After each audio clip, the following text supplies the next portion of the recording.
Welcome to Cleopatra, Queen of Egypt.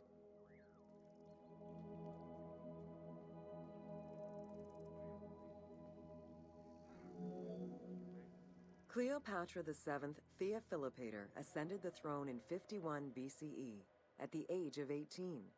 Though her early attempts to maintain power were often challenged, she eventually prevailed and became the sole ruler of Egypt.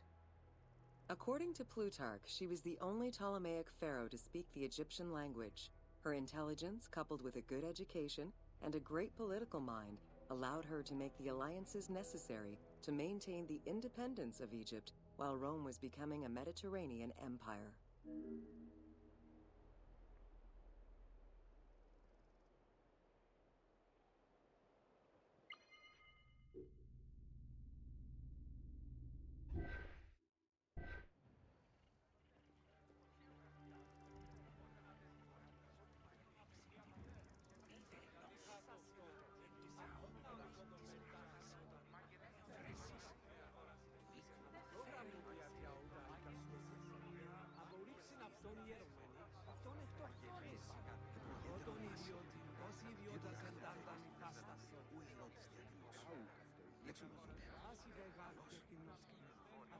Από του οίκου του γλαφμούς, δε άκουσαν, φεύ, τέκνον δίπλη γίνει αυτής πάλι. Πού δυνάμει τούτον μια μένην, ανισχύν την εστί. Άνεργαρούς είτε παρά τις πέβες εδώ, ηλίου δε πόποτε εμβήματα και να χωρεί. Και τόσον πλούτον έχουν, μα άνθρωπον πάνι έστε. Κοράσιον μόνο είναι.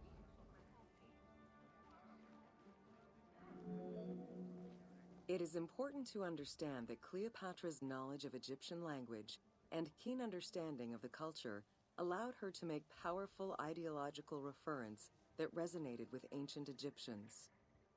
By associating herself with the goddess Isis, the divine mother, great of magic, and repository of divine essence, Cleopatra firmly established herself as the protector of the two lands and legitimized her place on the throne.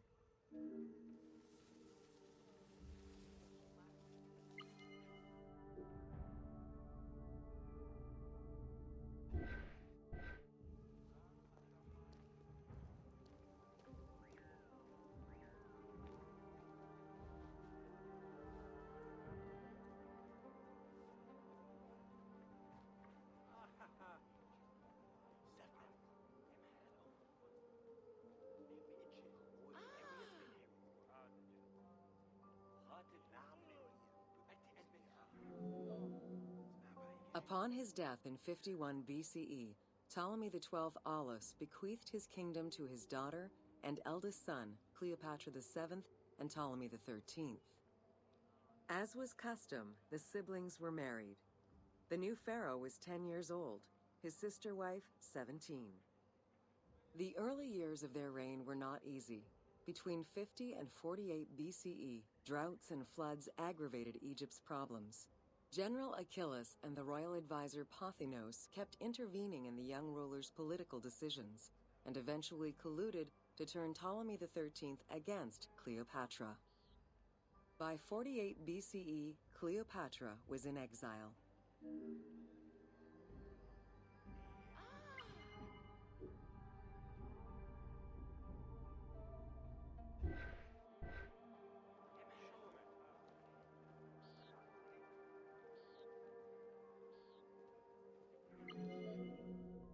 During Cleopatra's exile, the Roman Empire was not without its own internal conflict. Caesar and Pompey were at war with one another, and after his defeat in 48 BCE, Pompey fled to Alexandria in the hope of finding refuge. This turned out to be an unwise decision. Listening to his advisors, Ptolemy XIII elected to have Pompey assassinated, his head kept as a gift, in the hopes of acquiring Caesar's favor. This gambit backfired. Instead of earning approval, the murder of a Roman greatly angered Caesar.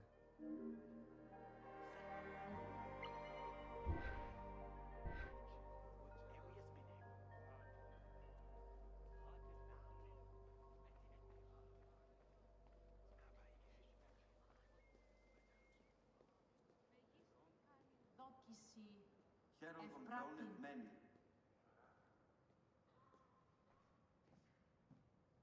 Ο θανιμοκτάτης πράξιος εγίνατο, ευχαίρει.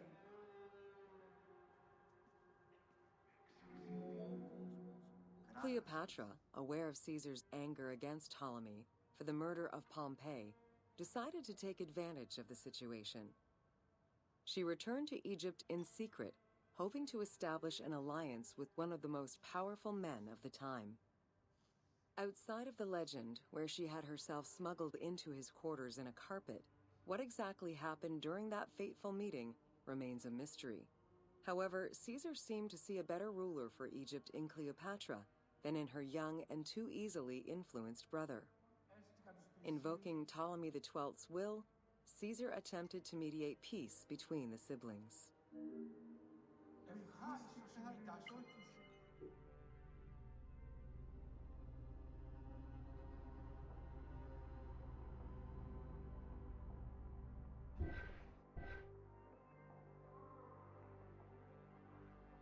Ο θανιμοκτάτης πράξιος εγίνατο, ευχαίρει. Ως τα πάντα εν σοφία ποιεί.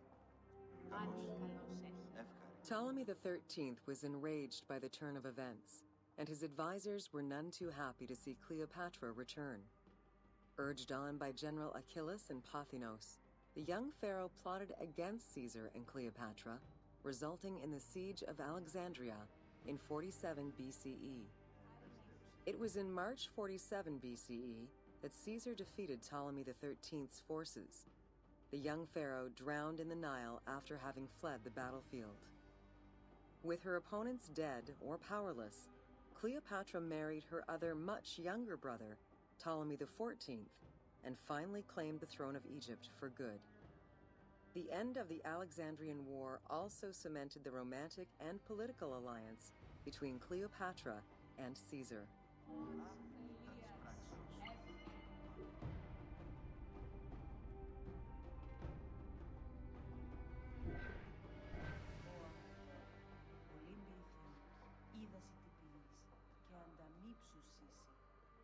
Ο θανιμοκτάτης πράξιος εγίνατο, ευχαίρει. In June of 47 BCE, Cleopatra gave birth to a son, whom she called Caesarion.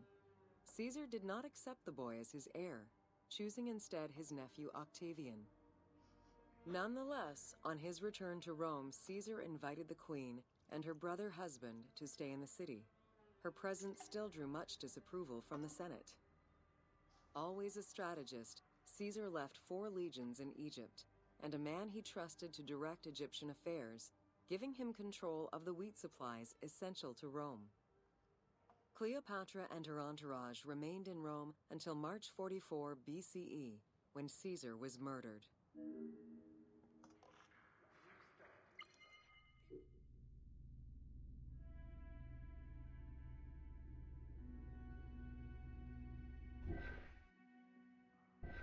Κυρεμίσω πριν μποράν Ιωνών. Υιός.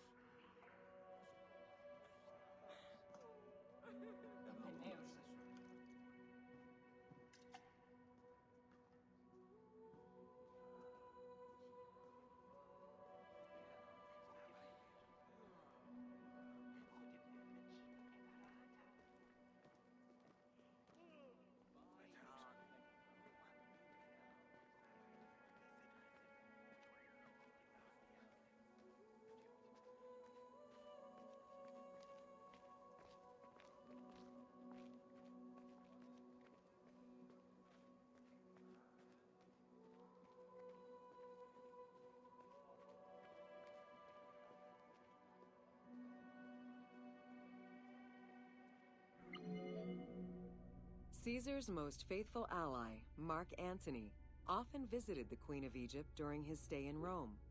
Unlike most, he recognized the legitimacy of Caesarion, the natural son of Caesar. Antony knew he would need the riches of Egypt in order to fight Octavian and claim the Roman Empire. Cleopatra, in return, saw a powerful ally. In the winter of 41 BCE, she arranged a sumptuous tour of Egypt by boat to show Antony the wealth of her country and the power she held as its ruler. A romantic and political relationship followed. The Roman Senate was once again most displeased. To calm spirits in Rome, Antony married Octavia, sister of Octavian.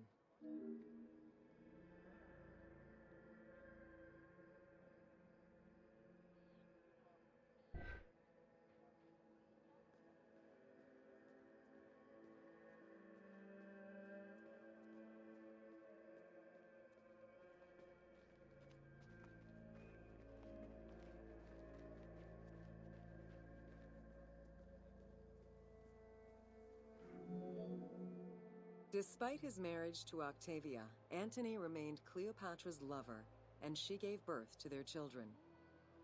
Cleopatra increased her kingdom's territory and started a political propaganda alongside her lover in Egypt and beyond. She hoped to create a Ptolemaic federal empire with Alexandria at its center. Antony eventually repudiated his Roman wife for the Egyptian queen, much to the dismay of the Roman elite. However, while Mark Antony focused on Egypt, Octavian carefully gained military and political ascendancy over him in Rome.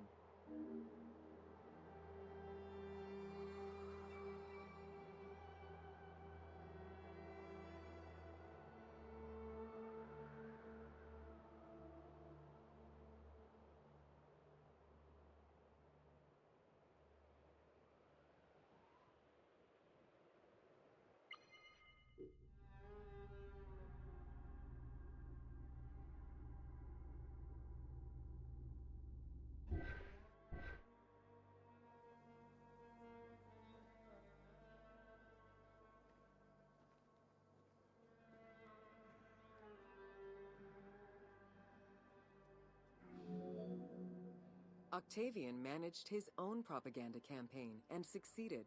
The Roman people hated Mark Antony and Cleopatra. To avoid the censure still inherent in attacking a fellow Roman, Octavian simply declared war against Egypt. Rome's power still reigned supreme.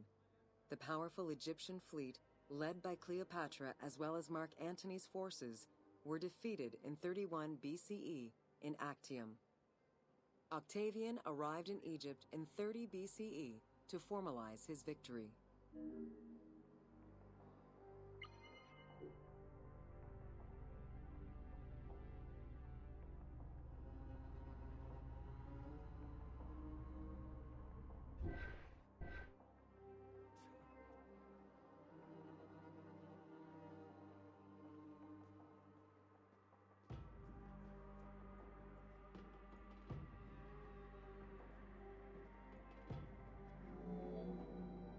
The following events remain difficult to confirm due to the many versions and legends around them. It is believed that after hearing a rumor about Cleopatra's suicide, Mark Antony committed suicide himself. He was brought to the queen as he slowly passed away. Knowing that Octavian would have her chained and paraded through Rome in defeat, Cleopatra planned her own suicide. She most likely killed herself with arsenic, though admittedly, the version where she uses an asp to deliver a fatal bite may be considered more dramatic. What happened to the body of Cleopatra is still a mystery.